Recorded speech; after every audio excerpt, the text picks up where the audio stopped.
له یوټیوب څخه مو د دې مهال تازه خبر ته ښه راغلاست وایم، خو چینل مو که نه وي سبسکرایب کړی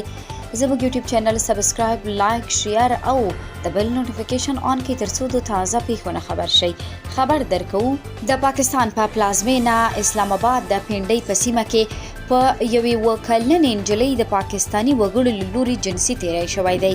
د دغې جنۍ چې صحیح وضعیت ښه نه دی، مور او پلار یې اسلام آباد کې د طالبانو د سفارت غواړي چې ژر تر ژره دغه پاکستاني وګړي ونیول شي او سزا ورکړل شي. بلخوا په اسلام آباد کې د افغانستان سفارت په خپل ټویټر پاڼه لیکلي دي چې دغه موضوع د هغوی له لوري د پاکستان بهرنیو چارو وزارت او نورو امنیتي ادارو سره شریکه شوې ده، خو د پاکستان د بهرنیو چارو وزارت او نورو امنیتي ادارو ډاډ ورکړی دی چې دغه مجرمان به نیول کیږي او په سزا به رسول کیږي.